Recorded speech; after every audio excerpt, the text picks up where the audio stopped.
I found somebody I thought he might be best for answering my questions about the polar bears. He's living on Vancouver Island. His name is Patrick Moore, and he is one of the co-founders of Greenpeace and its former president. And unfortunately, I think Patrick took a wrong turn somewhere in his life.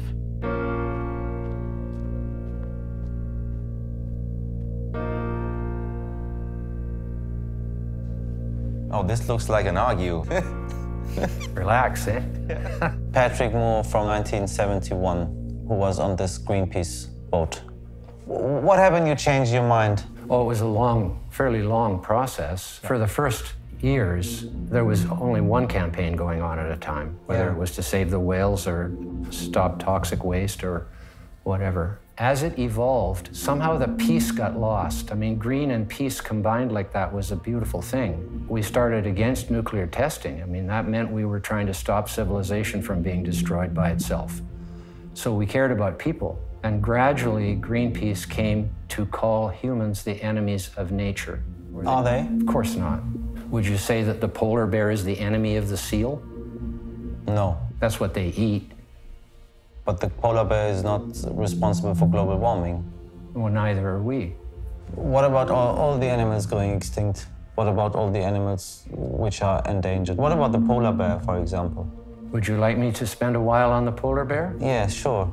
I'll start with the most ironic part of this. Before the glaciation, there were no polar bears because there was no ice in the Arctic. Well, where did they come from then? Did they just spring up out of the ice? No, they evolved in a divergent evolution from the Eurasian brown bear. That's how they came into being. And it took hundreds of thousands of years for this divergence to take place. Evolution is slow. Okay, but that's okay. But now we have something like climate change, which you don't believe in? No, climate has always changed. I mean, we went from the Eocene thermal maximum when there was no ice anywhere on the Earth, millions of years. The polar bears, a tremendous amount of scientists, again, are saying that at the end of the century, they will be extinct. They have to admit that they've grown in population tremendously in the last 50 years.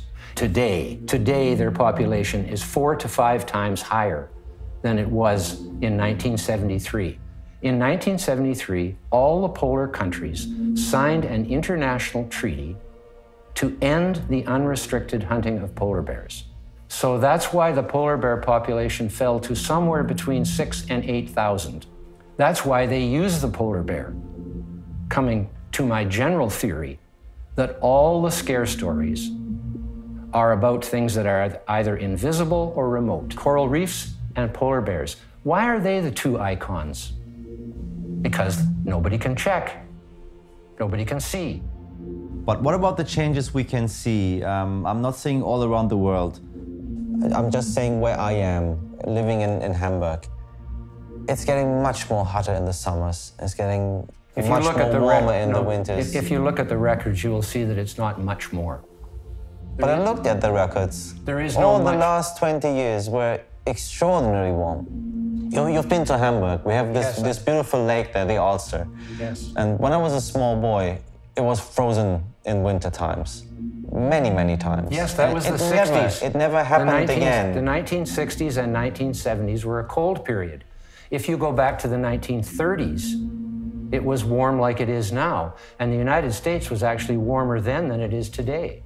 It's just that everybody wants to forget that nobody is still alive, hardly, that was living there. So people have very, very short memories of these things. I mean, there have been climate records for the past 100 years, so no one needs to remember. I'm actually feeling more at ease with Moore's perspective. I'm not to blame, I'm not responsible. By the way, folks, Donald Trump seems to like Moore's interviews on Fox News as well.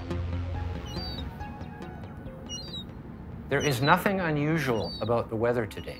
There's scare stories about quite a few things, but the CO2 one is the biggest. Doomsday has never happened. We don't have any proof that we are responsible for it. People are just saying that. The apocalypse has never happened. So that's the kind of hocus pocus these people use. A catastrophe has never happened. What, you want to roll a dice? The Earth has never died. You want to have a Ouija board? You want to have a computer model? There is no future-telling machine. There is no danger to the polar bear at the present time. There's no indication that there will be at any time in the future. Look at pictures of polar bears you see today. They are fat. It's all a lot of scare story. And that is how you control people, most of them. Some people will rebel against it, but they can always be put in a camp or something.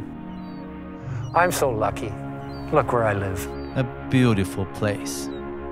Patrick Moore earns his money as a lobbyist, for example, for the nuclear industry. Thank you so much for watching my documentary. I'm Michael and I want to raise $1 million to save the polar bears. You know why? If the polar bears disappear one day, we will disappear either. So there is still work. And yeah, you can help us to keep these animals on this planet. Just go to my site, truth.unscripted.com, and make a little donation of $2.50 to save the bears, to save this planet, to save us. And please subscribe my channel, Truth Unscripted, on YouTube. We will make more documentaries for you. We will try to explain you the world with a little bit of fun. Thanks for watching. Thanks for sharing my work.